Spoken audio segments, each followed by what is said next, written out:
I've been fortunate to do some foundation training in voice dialogue with Zohar. How would I describe voice dialogue to a friend? Pretty simply.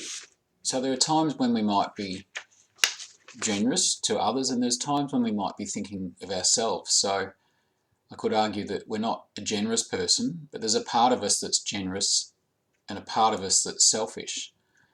So pretty easy to explain it like that, in that there's parts of selves and sometimes a different part jumps forward and really is driving the bus.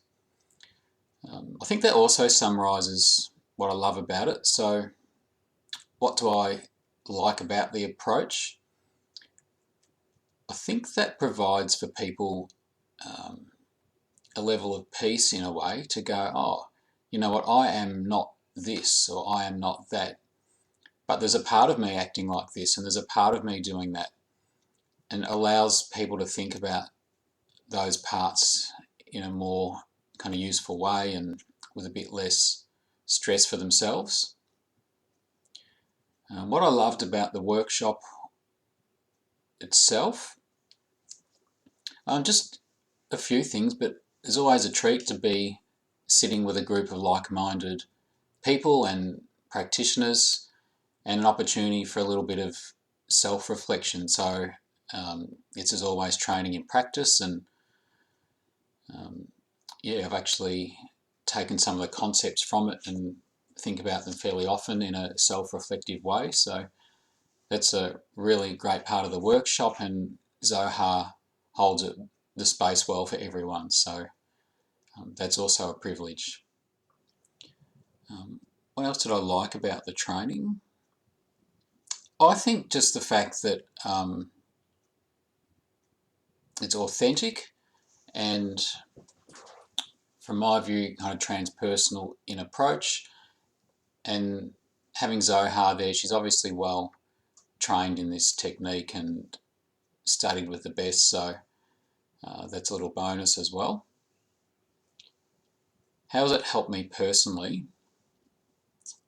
As I mentioned, I think just that continuing acknowledging parts of selves, but also when I look at others, even just friends and socially, and I see them acting in different ways, and occasionally think, oh, hang on, that doesn't seem like them. And I can actually look with a different lens and go, okay, you know, there's a part of this person that's like this, or there's a part of them doing that. So I think that's useful, and it's, you know, even in non-technically therapeutic conversations, means that I can talk to people with that language. How has it helped me professionally? I'm not sure yet. Still unfolding, actually. Who would I recommend voice dialogue to? I would recommend it to anyone, be they a practicing therapist of any kind, but also just anyone interested in their own self-development and individuation. I think it's a tool which I would recommend to anyone who's on that kind of path of looking into themselves and growing as a human.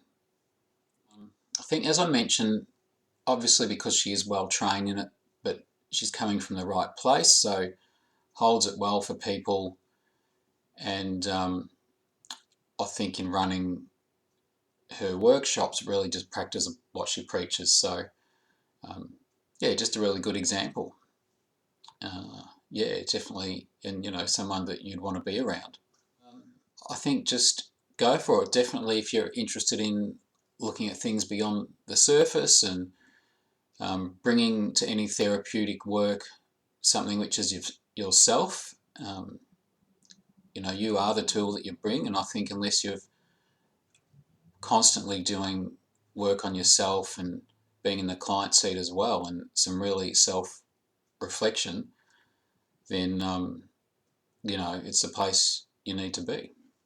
So that's all for me, and I would challenge you to perhaps participate in a workshop or research a bit further. Bye for now.